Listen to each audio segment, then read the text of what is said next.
Bonjour, je suis Thibaut Guilhuy et je suis le haut commissaire à l'emploi et à l'engagement des entreprises. On travaille sur deux volets. Le premier, c'est l'emploi et tout particulièrement l'emploi inclusif. Comment déployer tous les dispositifs qui vont permettre d'aider chacun à développer son potentiel, ses compétences, par l'accompagnement, par la formation, par le développement des opportunités d'emploi. Et son volet, l'engagement des entreprises, qui a souvent été un parent pauvre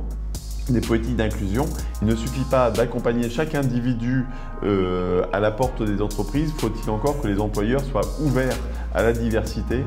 à la mixité,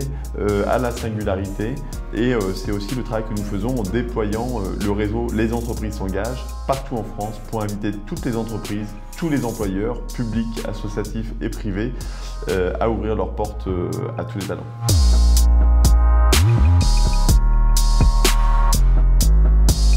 Il y a besoin de mieux connecter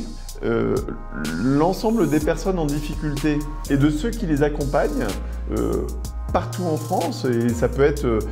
bien sûr les pôles emploi ou les missions locales, mais ça peut être aussi dans un centre d'hébergement d'urgence, dans un centre d'action sociale, dans un service public de l'insertion pénitentiaire, dans tout un tas de lieux et d'environnements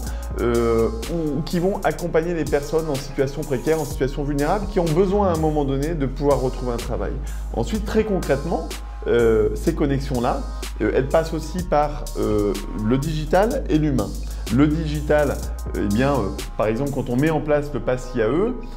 moi qui ai travaillé pendant 20 ans dans l'insertion, je peux vous dire que ça simplifie quand même sacrément la vie des conseillers Pôle emploi, des chargés d'accompagnement des structures d'insertion et des bénéficiaires eux-mêmes, que de gagner du temps, d'éviter la paperasse, d'aller chercher des coups de tampon, etc., qui pouvaient parfois fragiliser concrètement l'aboutissement d'un parcours d'insertion d'une personne.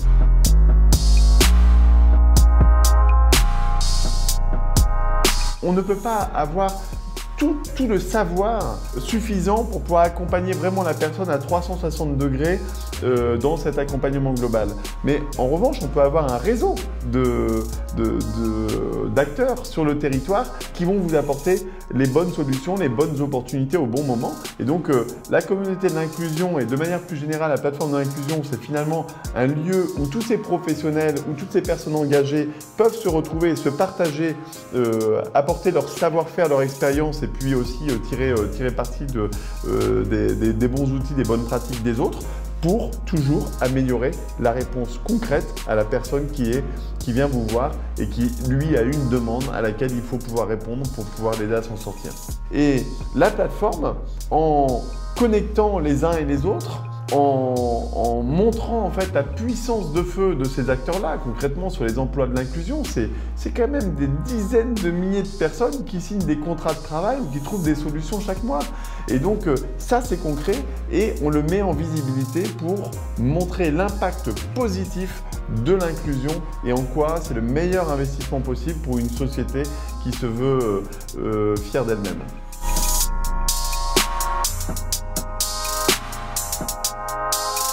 Bâtir une société plus inclusive, c'est nous donner collectivement la capacité de permettre à chacun en son sein de développer ses talents, ses compétences, son potentiel et d'accéder à l'autonomie, à la dignité par le travail. Et donc l'objectif et mon rêve en tout cas que j'ai envie de partager avec vous, c'est que demain, chaque personne qui vient s'inscrire sur la plateforme et dire « je veux travailler, je veux m'en sortir », ne nous quitte plus jamais sans avoir une solution concrète pour qu'elle puisse faire son chemin.